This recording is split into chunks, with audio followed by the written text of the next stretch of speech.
அந்த வையக்கமாலை மனதார நினைத்துக் கொண்டு இந்த பாசுபதம் என்னும் நாடகத்திலே காண்டிபதாரி அர்ஜுனனாக வேடம் தாங்கி நடிக்க இருக்கின்றேன்.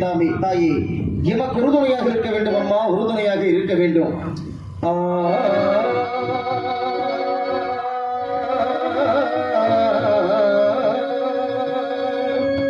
முழு முதற் பொருளே முத்தமிழ் சுடரே,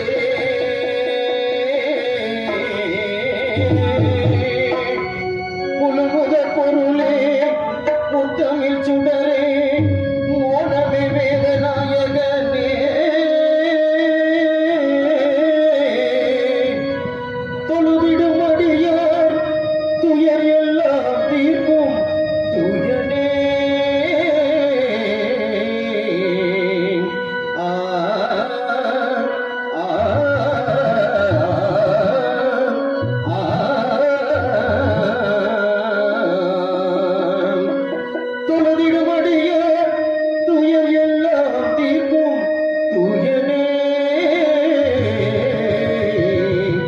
ஜோதிபானவனே,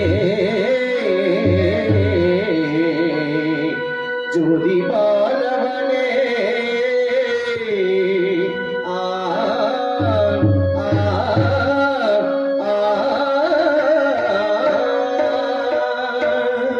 மருதினை கரத்தில் ஏந்திய பெருமான் மைதனே,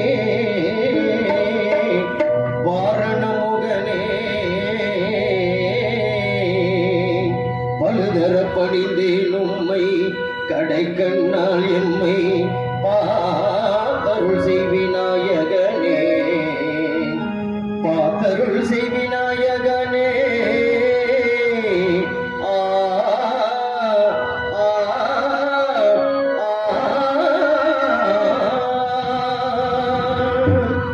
வேதனே வேத வேதாந்த முகலந்த விமலனே, விண்ணவர்க்கெல்லாம் நாதனே, நாதவந்தரமை பொருளே, நால்வகை பதங்களும் தருவாய்.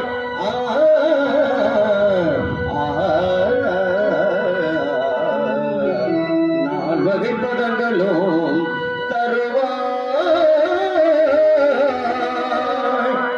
வேதனே வேத வேதாந்த முகலந்த விமலனே, விண்ணவர்க்கெல்லாம் நாதனே, நாதவந்தரமை பொருளே, நால்வகை பதங்களும் தருவாய்.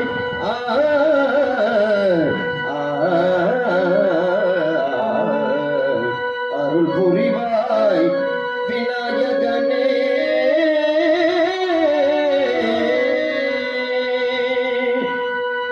ஓங்கார நாதம் இது,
அல்லும் பகையும் அயலாது உழைத்திட தித்திக்கும் தீண்டமிலை முத்து முத்தாய் எண்ணி கடலிலே குளித்து பன்னீரிலே மிதந்து சிலப்பதிகாரத்தை போன்று அமர்ந்திருக்கும் எனதருமை பெரியோர்களே, அருமை தாய்மார்களே, வருங்கால வாலிபர்களே, எதிர்கால இளம் சிங்கங்களே, காலையில் காடு சென்று மண்ணை பொன்னாக்கி மாலையில் வீடு திரும்பும் எனதருமை விவசாய பெருங்குடி மக்களே மற்றும் நாடக கலா ரசிகர்களே, உங்கள் அனைவருக்குமே இதோ இந்த பாசுபதம் என்னும் நாடகத்திலே காண்டிபதாரி அர்ஜுனனாக வேடம் தாங்கி இருக்கும் என்னுடைய முதற்கண் வணக்கங்களை அன்போடு தெரிவித்துக் கொள்கின்றேன்.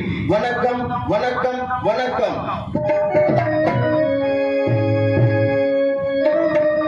அகர முதல எழுத்தெல்லாம் அறிய வைத்தாய் தேவி, ஆதி பகவன் முதலென்றே உணர வைத்தாய் தேவி, இயலிசை நாடக தீபம் ஏற்றி வைத்தாய் நீயே, ஈரவர் நெஞ்சை இன்று குளிர வைத்தாய் தாயே.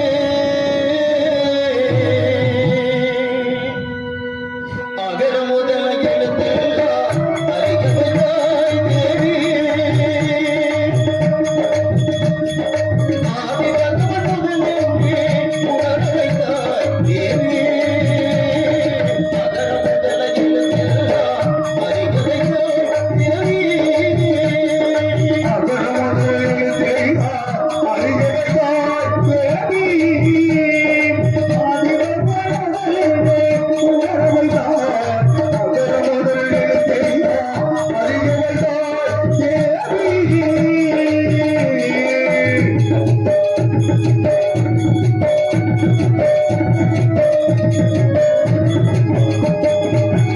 இயலிசை நாடக தீபம் ஏற்றி வைத்தாய், இயலிசை நாடக தீபம் ஏற்றி வைத்தாய், ஈன்றவர் நெஞ்சை இன்று குளிர வைத்தாய், உயிர்மை எழுத்தெல்லாம் தெரிய வைத்தாய், ஊமையுமாய் பிறந்து பேச வைத்தாய் அம்மா, பேச வைத்தாய். அறிய வைத்தாய் தேவி.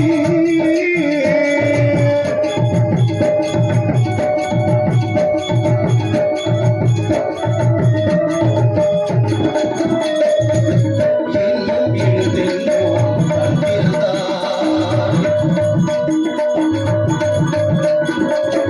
என்னும் எழுதெல்லாம் தந்திருந்தாய், ஏற்றதரும் புலமை காட்டத் தந்தாய், ஐயம் தெளிய வைத்து அறிவு தந்தாய், ஐயம் தெளிய வைத்து அறிவு தந்தாய், மொழி தந்து புரட்டந்தாய்,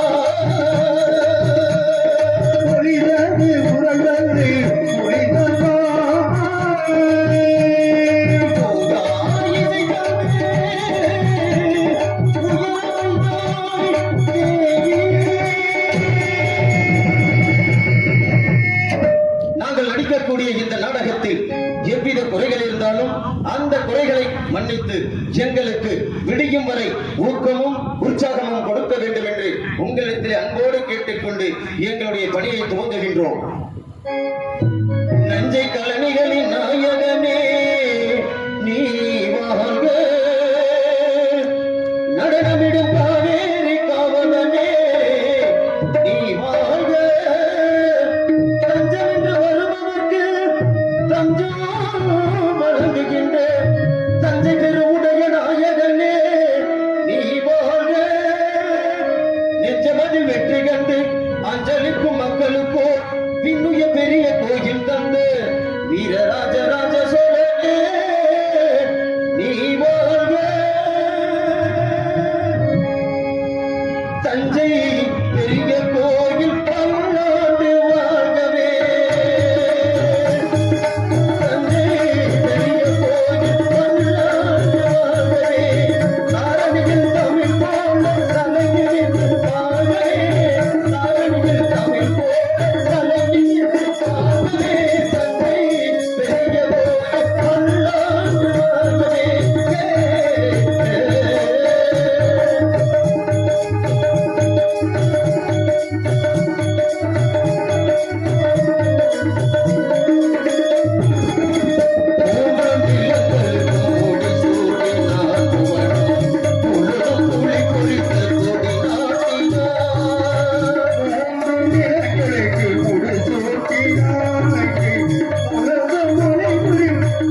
குந்தமா தேவிக்கும் பாண்டவர்களாகிய ஐவர்கள் நாங்கள் பிறந்தோம்.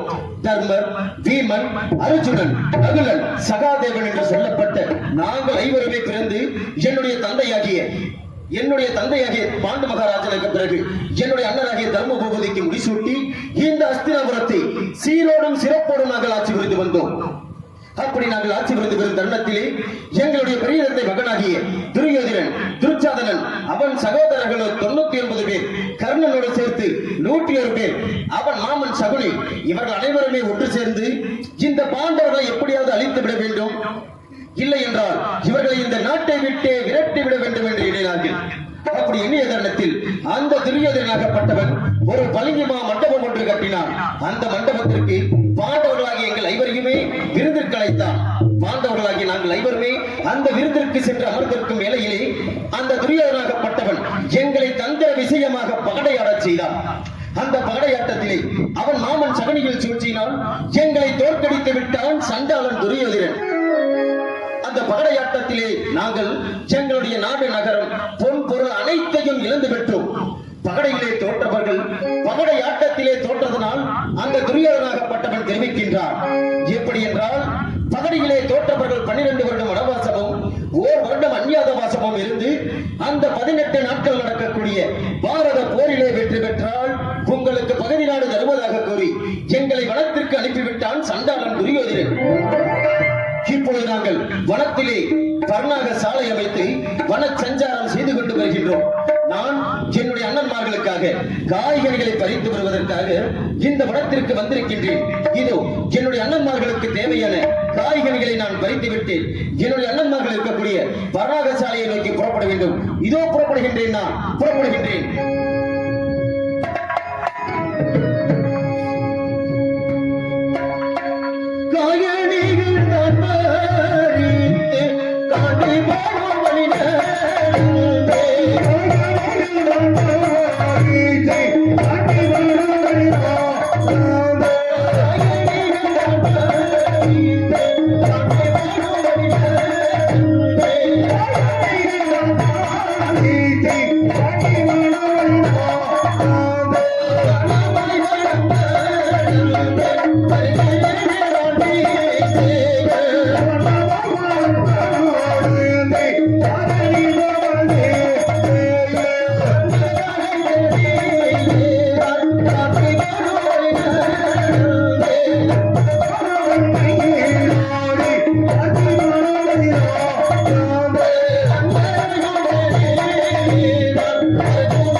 இதோ என்னுடைய அண்ணன்மார்கள் இருக்கக்கூடிய பர்ணாகை சாலையை நோக்கி நான் வந்துவிட்டேன். அப்படி நான் இந்த பர்ணாக சாலை அருகில் வந்து கொண்டிருக்கும் பொழுது இந்த வனத்திலே வாழக்கூடிய ரோமரிசு முனிவரும் என்னுடைய அண்ணன்மார்களும் எங்களுடைய ஆபத்தாண்டவன் மாயக்கண்ணன் இவர்கள் அனைவருமே ஒன்று கூடி ஏதோ ஆலோசனை செய்து கொண்டிருக்கின்றார்கள். அவர்கள் அப்படி என்ன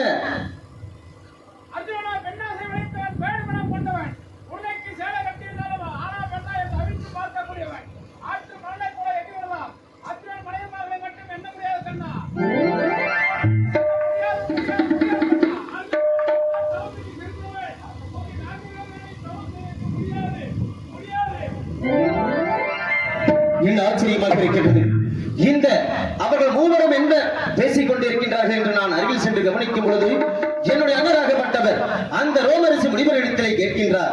எப்படி என்றால், சாமி, எங்களுடைய நாட்டை நாங்கள் மீள்வது என்பது எப்பொழுது நாங்கள் எங்களுடைய நாட்டை நாங்கள் ஆளப்போகின்றோம் சாமி என்று கேட்கும் பொழுது அதற்கு அந்த ரோமரிசு முனிவராகப்பட்டவர் தெரிவிக்கின்றார், தர்மனந்தா, உங்களுடைய நாட்டை நீங்கள் மீண்டும் ஆள்வது என்பது அவ்வளவு எளிதான காரியம் அல்ல.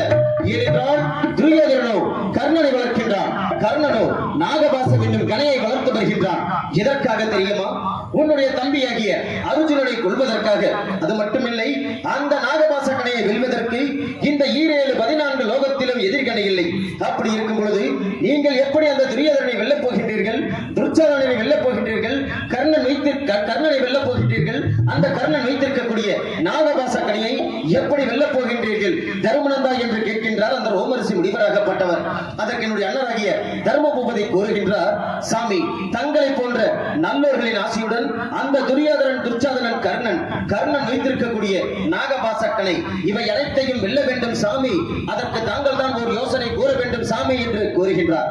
அதற்கு அந்த ரோமரிசி முனிவராகப்பட்டவர் தெரிவிக்கின்றார், தர்மனந்தா, அந்த நாகபாசக்கனையை வெல்ல வேண்டுமானால் உங்கள் ஐவரில் ஒருவர் சடமுடி தரித்து சன்னியாசி ரூபம் கொண்டு அந்த வடதேசமாகிய இந்திர நீலவனம் பழகிப்பாறை சென்று பழங்கி பாறையிலே தொன்னோத்தருடைய அம்பத்தை கொண்டு தவம் புரிந்து அந்த ஈசனின் இடதுகரத்தால் இருக்கக்கூடிய பாசுபதம் என்னும் அஸ்திரத்தை பெற்று வந்தால் அந்த கர்ணன் வைத்திருக்கக்கூடிய நாகபாசக்கனையை வென்று விடலாம். துரியோதனன், துர்ச்சாதனன், கர்ணன் இவர்கள் அனைவரையும் வென்று விடலாம். உங்களுடைய அஸ்தினாபுரத்தை நீங்களே மீண்டும் ஆட்சி புரியலாம் தருமனந்தா என்று எடுத்துக் கூறுகின்றார் அந்த ரோமரிசி முனிவராகப்பட்டவர். அப்படியானால் நான் சென்று தவம் புரிந்து அந்த ஈசனின் இடதுகரத்தால் இருக்கக்கூடிய பாசுபதம் என்னும் அஸ்திரத்தை நான் பெற்று வருகின்றேன். எனக்கு விடை கொடுங்கள் அண்ணா என்று, எனக்கு விடை கொடுங்கள் சுவாமி என்று என்னுடைய அண்ணராகிய தர்மபூபதி கேட்கின்றார். அதற்கு எங்கள் ஆபத்தாண்டவன் மாயக்கண்ணன் தெரிவிக்கின்றார், எப்படி என்றால், தர்மனந்தா, அந்த இந்திர நீலவனம் பழங்கிப்பாறை சென்று தவம் புரிந்து அந்த ஈசனின் இடதுகரத்தால் இருக்கக்கூடிய பாசுபதம் என்னும் அஸ்திரத்தை நீ பெற்று விடுவாய். அந்த அஸ்திரத்தை பெற்று வரும் வழியிலே இடையில் யாரேனும் தர்மம் என்று கேட்டால் கையில் இருப்பது பாசுபதகனை என்றும் கூட பாராமல் அதை நீ தானமாக கொடுத்து விடுவாய். ஏனென்றால் நீயோ தர்மத்தில் சிறந்தவன், உன்னால் அதை பெற்று வர முடியாது தர்மனந்தா என்று மறுத்து விடுகின்றால் எங்களுடைய ஆபத்தாண்டவன் மாயக்கண்ணனாகப்பட்டவர்.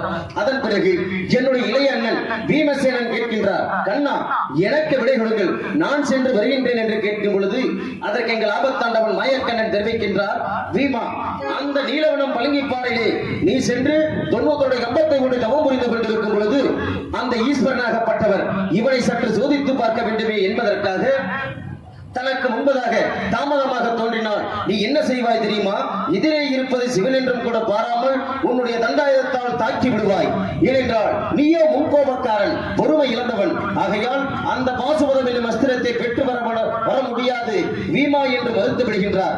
அதன் பிறகு என்னுடைய தம்பி நகுலன் கேட்கின்றான், எனக்கு விடை கொடுங்கள், நான் சென்று வருகின்றேன் கண்ணா என்று கேட்கும் பொழுது அதற்கு எங்கள் ஆபத்தாண்டவன் மாயக்கண்ணன் தெரிவிக்கின்றார், நகுலா, நீ செல்லும் வழியிலே ஏதோ ஒரு குதிரையை பார்த்தால் இந்த குதிரையின் மீது ஏறி சவாரி செய்தால் எவ்வளவு நன்றாக இருக்கும் என்று எண்ணி உன்னுடைய கவனம் முழுவதும் அந்த குதிரையின் மீது திரும்பிவிடும். நீ செல்லும் காரியத்தை மறந்து விடுவாய். ஆகையால் உன்னாலும் சென்று வர முடியாது நகுலா என்று மறுத்து விடுகின்றார். இறுதியாக என்னுடைய இளைய சகோதரர் சகாதேவன் கேட்கின்றார், எனக்கு விடை கொடுங்கள் கண்ணா, நான் சென்று வருகின்றேன் என்று கேட்கும் பொழுது எங்கள் ஆபத்தாண்டவன் மாயக்கண்ணன் தெரிவிக்கின்றார், சகாதேவா, நீ தவம் புரிவதற்கு இன்று செல்லலாமா, நாளை செல்லலாமா, இல்லை நாளை மறுநாள் செல்லலாமா என்று நெல்ல நேரம் பார்த்துக் கொண்டே காலத்தை கடத்தி விடுவாய். அந்த குறிப்பிட்ட நேரத்திற்குள் உன்னால் பாசுபதகனையை பெற்று வர முடியாது. ஏனென்றால் நீயோ சாஸ்திரம் படைத்தவன். ஆகையால் உன்னாலும் சென்று வர முடியாது சகாதேவா என்று மறுத்து வந்து விடுகின்றார். அதற்கு என்னுடைய அண்ணராகிய தர்மபூபதி கேட்கின்றார், கண்ணா எங்களால் முடியாது என்றால் வேறு யார்தான் சென்று வருவது, அந்த பாசுபதகனையை பெற்று வருவது கண்ணா என்று கேட்கும் பொழுது அதற்கு எங்கள் கண்ணன் தெரிவிக்கின்றார், எப்படி என்றால் ஒருவனே ஒருவன், அந்த வடகைலாசம் செல்லக்கூடியவன், அந்த இந்திர நீலவனம் பழங்கிப்பாறை சென்று 90 கம்பத்தை ஊன்றி தவம் புரியக்கூடியவன், அந்த ஈசனின் இடதுகரத்தால் இருக்கக்கூடிய பாசுபதம் என்னும் அஸ்திரத்தை பெற்று வரக்கூடியவன் ஒருவன் இருக்கின்றான் தர்மநந்தா என்று கூறுகின்றார். அவன் யார் கண்ணா என்று என்னுடைய அண்ணராகிய தர்மபூபதி கேட்கும் பொழுது அவன்தான் அர்ஜுனன் என்று கூறுகின்றார். என்னுடைய ஆபத்தாண்டவன் மாயக்கண்ணனாகப்பட்டவன். இதை கேட்ட என்னுடைய அண்ணன் தர்மபூபதி என்ன தெரிவித்தார் தெரியுமா? கண்ணா என்ன வார்த்தை தெரிவிக்கின்றீர்கள்? அர்ஜுனன் சென்று அங்கே இந்திர நீலவனம் பழங்கிப்பாறையிலே 90 கம்பத்தை ஊன்றி தவம் புரிந்து ஈசனின் இடதுகரத்தால் இருக்கக்கூடிய பாசுபதம் என்னும் அஸ்திரத்தை பெற்று வருவதா? முடியாது கண்ணா, முடியாது. ஏனென்றால் அர்ஜுனனோ பெண்ணாசையுடையவன், பேடி மனம் கொண்டவன், உரல கல்லுக்கு சேலை கட்டி இருந்தாலும் ஆனா பெண்ணா என்று அவிழ்த்து பார்க்கக்கூடியவன், ஆற்று மணலை எண்ணினாலும் அர்ஜுனன் மனைவியை எண்ண முடியாது. அப்படி இருக்கும் பொழுது அவன் சென்று எப்படி அந்த நீலவனம் பழங்கிப்பாறையிலே 90 கம்பத்தை ஒன்று தவம் புரிந்து அந்த ஈசனின் இடதுகரத்தால் இருக்கக்கூடிய பாசுபதம் என்னும் அஸ்திரத்தை அவன் எப்படி பெற்று வருவான் கண்ணா? அவனால் முடியாது கண்ணா, முடியாது என்று என் உடன் பிறந்த அண்ணனே என்னை பற்றி என்னுடைய ஆபத்தாண்டவன் மாயக்கண்ணனிடத்திலே கேவலமாக பேசிவிட்டார். என் உடன் பிறந்த அண்ணனே இப்படி என்னை கேவலமாக பேசிவிட்டாரே என்று எண்ணும் பொழுது என் மனமாகப்பட்டது மிகவும் வேதனை அடைகின்றது. ஆம், நான் என்ன செய்வேன்? எங்களுடைய ஆபத்தாண்டவன் மாயக்கண்ணன் தெரிவித்தது போல் அந்த வடதேசம் ஆகிய இந்திர நீலவனம் பழங்கிப்பாறை சென்று பழங்கிப்பாறையிலே 90 கம்பத்தை உடைத்தவன் புரிந்து அந்த ஈசனின் இடதுகரத்தால் இருக்கக்கூடிய பாசுபதம் என்னும் அஸ்திரத்தை பெற்று வந்த பிறகுதான் என்னுடைய அண்ணன் முகத்திலே விழிப்பேன். அது வரையிலும் என்னுடைய அண்ணன் முகத்திலே விழிக்க மாட்டேன். இதோ என்னுடைய அண்ணன் மீது கோபம் கொண்டு புறப்படுகின்றேன். நீலவனம் பழங்கிப்பாறை புறப்படுகின்றேன், நான் புறப்படுகின்றேன்.